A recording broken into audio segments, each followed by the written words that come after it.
안녕하십니까. 오늘은 2월 28일 수요일 사순절 13번째 날입니다. 오늘도 말씀 묵상에 참여해 주신 교우님들께 감사드립니다. 오늘은 성 프란체스코의 나를 사랑하심으로 라는 짧은 기도문으로 시작합니다. 함께 기도해 주시기 바랍니다.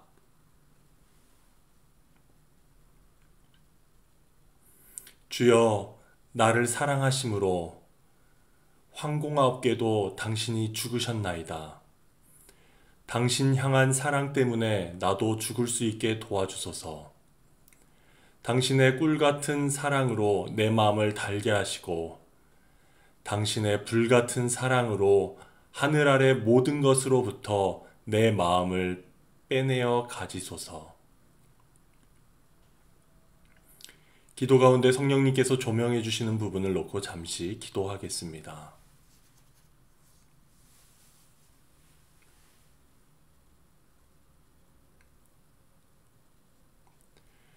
주님, 주님의 사랑은 좋지만 주님만큼 사랑하며 죽고 싶어 하지는 않는 제 자신을 봅니다. 주님의 꿀 같은 사랑은 누리고 싶지만 불 같은 사랑으로 제 마음을 태워드리고 싶어 하지는 않습니다. 더 받고 누리고 유지하고 싶은 마음만이 너무나 큽니다. 이 사순절 기간 주님을 향한 우리의 마음이 새로워지고 온전해지길 기도합니다. 이 기도가 우리의 삶의 고백이 되게 하옵소서. 예수 그리스도의 이름으로 기도드립니다.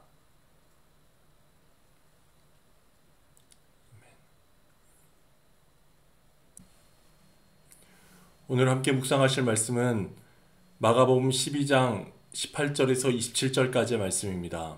제가 하나님의 말씀을 봉독하겠습니다.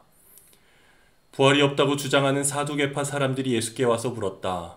선생님, 모세가 우리에게 써주기를 어떤 사람의 형이 자식이 없이 아내만 남겨두고 죽으면 그 동생이 그 형수를 맞아들여서 그의 형에게 대를 이을 자식을 낳아주어야 한다 하였습니다. 형제가 7 있었습니다. 그런데 마지가 아내를 얻었는데 죽을 때까지 자식을 남기지 못하였습니다. 그리하여 둘째가 그 형수를 맞아들였는데 그도 또한 자식을 남기지 못하고 죽고 셋째도 그리하였습니다. 7이 모두 자식을 두지 못하였습니다. 맨 마지막으로 그 여자도 죽었습니다.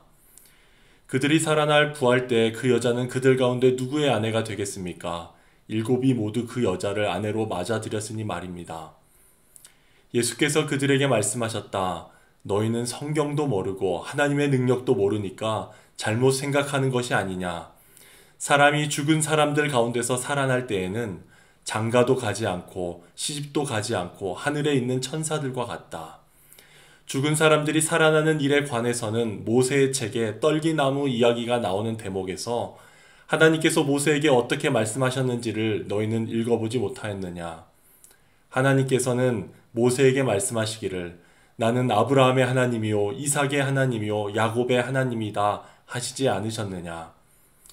하나님은 죽은 사람들의 하나님이 아니라 살아있는 사람들의 하나님이시다. 너희는 생각을 크게 잘못하고 있다.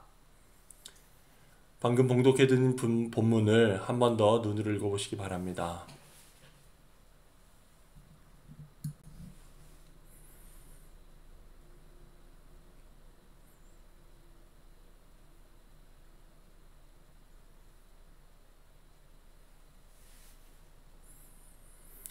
어제 읽은 본문에서는 바리새파 사람들과 헤롯 당원들이 예수님을 찾아와 납세에 관한 질문을 던졌습니다.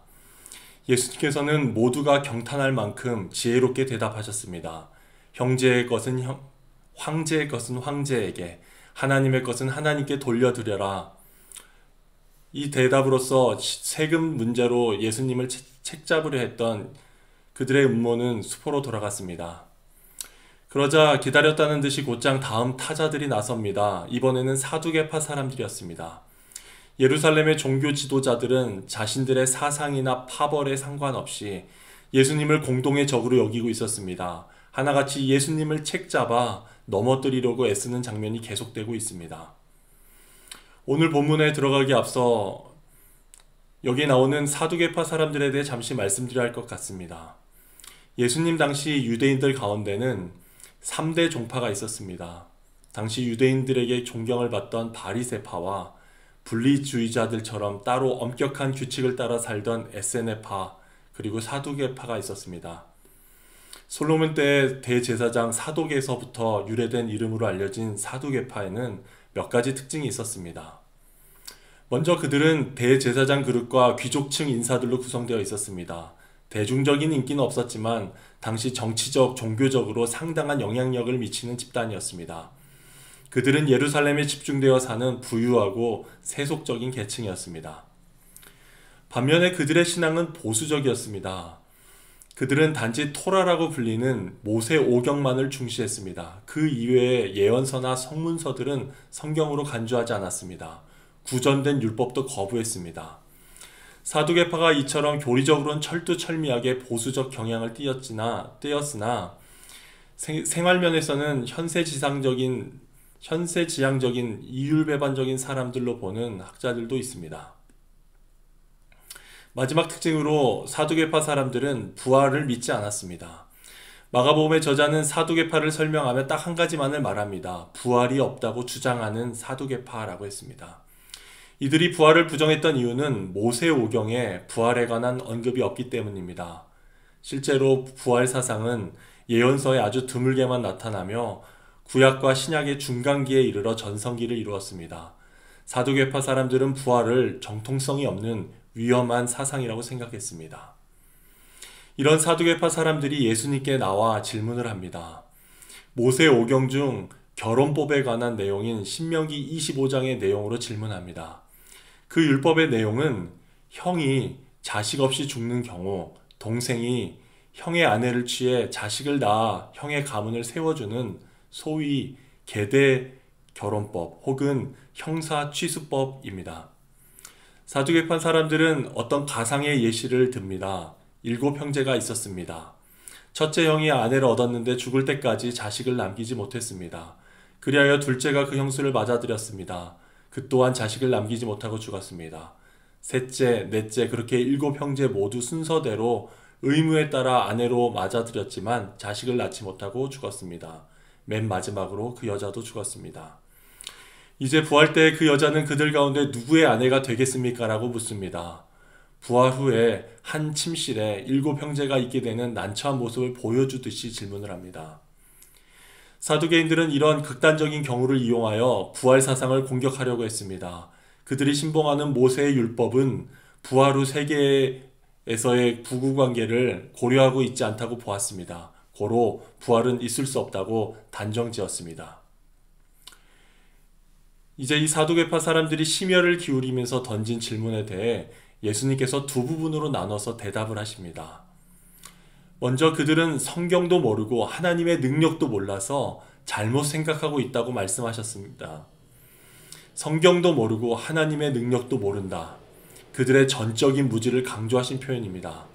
그들은 제사장 가문의 귀족 계급이었지만 하나님의 말씀인 성경은 물론 자신들이 섬기는 하나님의 능력에 대해 완전 무지하다고 신랄하게 비판을 받았습니다. 모세 오경만을 중시 여겼던 그들의 구약 성경에 대한 태도는 잘못되었습니다. 오경만을 고집하는 이 사두개파 사람들의 성경에 대한 단편적인 편견이 하나님의 온전한 계시를 왜곡했습니다. 결국 성경 전체를 오해하는 결과를 낳게 되었습니다. 또한 그들은 하나님의 능력에 대해서도 무지했습니다. 죽은 자의 부활은 하나님의 능력으로 말미암아 일어난 현상입니다.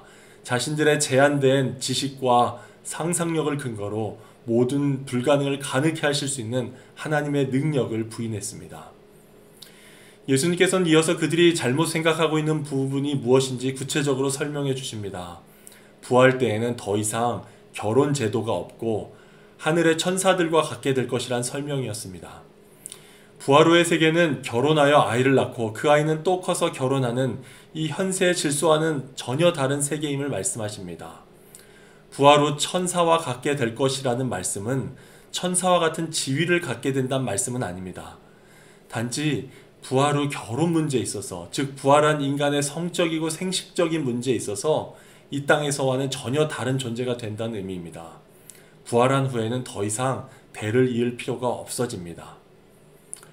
먼저 성경도 하나님의 능력도 모른 채 부활 후 상태를 잘못 알고 있었던 이 사두개파 사람들에게 예수님께서 짧게 대답해 주셨습니다. 그리고 두 번째로 오늘 본문의 이 부활 논쟁의 핵심에 대해 말씀하십니다. 사두개파 사람들이 문제 삼은 것은 죽은 자가 부활하느냐 안 하느냐에 대한 것이었습니다. 즉 부활의 가능성에 대한 논쟁이 지금 진행되고 있습니다. 이에 대해 예수님께서는 구약 성경에서 가장 두드러지는 부활 말씀들, 그러니까 이사야나 다니엘서를 인용하지 않으시고 사두개파 사람들이 신봉하는 모세 오경에서 답변을 이끌어내십니다.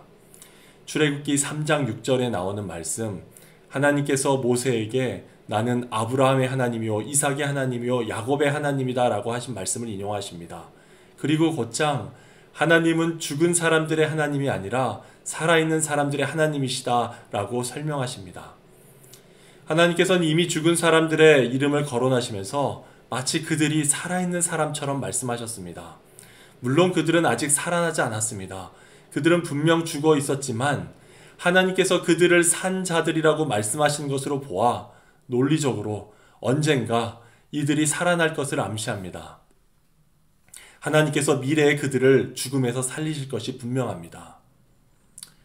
오늘 이야기는 예수님께서 너희는 생각을 크게 잘못하고 있다라는 말씀으로 마무리됩니다. 부활이 없음을 주장하려던 사두개파 사람들의 도전을 책망조의 말씀으로 종식시키십니다. 마가복음에서는 이렇게 그냥 끝이 나지만 같은 내용을 담고 있는 마태복음은 무리들이 듣고 놀랐다라고 기록되어 있습니다. 누가복음에서는 율법학자들도 선생님 옳은 말씀입니다 라고 대답하고 감히 더 물을 수 없었다는 기록이 남아 있습니다. 이번에도 예수님께서는 뛰어난 지혜로 모두를 놀라게 하시고 대적자들을 잠잠하게 하셨습니다. 이제 오늘 나눈 이 본문을 통해 우리 삶 가운데 적용할 부분들을 생각해 보고자 합니다. 먼저 부활을 믿지 않은 사두개인들을 살펴보면서 그들의 삶과 신앙 혹은 삶과 신학의 연관성에 대해 생각해 봅니다. 사두개파 사람들은 부활에 대한 믿음이 없었습니다. 그리고 그 신앙이 그들의 삶에서 나타납니다. 반대로 사두개파 사람들의 삶은 부활에 대한 신앙을 필요로 하지 않았다고도 말할 수 있습니다. N.T. 라이트 혹은 탐 라이트라는 신학자가 이 부분을 놓고 이렇게 말했습니다. 사두개인들은 부활신앙을 정치적으로 위험하다고 보았다. 그 사상은 주전 2세기 혁명운동기에 널리 퍼졌는데 순교자들은 부활 때 새 육체를 입고 영광스러운 미래를 맞이할 것이란 확신을 사람들에게 심어주었다. 하나님이 이 세상과 자신의 죽은 몸까지도 재창조하실 것이라고 믿은 사람은 대범하고 위험한 행동을 할 가능성이 훨씬 더 컸다. 부유한 지배계급은 사람들이 이런 사상을 품는 것을 바라지 않았다. 사두개인들은 당시 지배계층에 있었던 현실적이고 세속적인 사람들이었습니다. 그들도 이사야서와 다니엘서에 담긴 부활 사상을 알았을 것입니다. 그러나 그들이 당시 누리던 삶에 그들은 만족하고 있었고 계속 특권을 유지하고 싶었을 것입니다. 부활 사상을 필요로 하지 않았습니다. 믿으려 하지 않았습니다. 우리 역시 사두개파 사람들처럼 현재 누릴 것이 많고 안주하는 삶을 사느라 내세의 부활을 소망하는 마음이 흐려져 있진 않은지 돌아봅니다. 죽음을 불사하는 신앙은 없이 현세적인 삶만 붙들고 있진 않은지를 돌아봅니다. 두 번째로 예수님께서 하신 말씀, 너희는 성경도 모르고 하나님의 능력도 모른다는 책망을 생각해 봅니다. 나 자신은 성경도 알고 하나님의 능력도 알고 있는가 자문해 봅니다. 라마 윌리엄슨이란 성서학자는 이 부분에 대해 이렇게 설명을 남겨놓고 있습니다. 아마 학문적인 사람들은 성서를 이해했지만 하나님의 능력을 이해하지 못할 것이다. 신앙이 뜨거운 사람들은 하나님의 능력을 이해하지만 성서를 이해하지 못할 것이다. 이 본문은 성경과 하나님의 능력을 예수님처럼 전체적으로 이해하도록 가르친다. 예수님께서 하나님의 능력과 하나님의 말씀에 대한 사두개파 사람들의 무지를 책망하셨습니다. 그 책망 그대로 우리를 책망하지 않으실까 돌아보게 됩니다. 복잡한 성경 읽기를 반복하고 있지는 않은지, 제한된 지식과 상상력으로 하나님의 능력을 제한하고 있지 않은지 돌아보게 됩니다. 혹은 성경, 하나님의 능력 중 한쪽으로 치우쳐 있지 않은지 정직하게 돌아보게 됩니다. 바라기는 이 시간 이후 기도하실 때 사두개파 사람들을 통해 우리에게 말씀하신 대로 우리 자신을 돌아보며 기도할 수 있길 바랍니다. 하나님의 말씀과 능력을 균형 있게 이해하고 경험하면서 확고한 부활신앙으로 살아가겠노라 결단하는 저와 여러분 되시길 바랍니다. 함께 기도하겠습니다.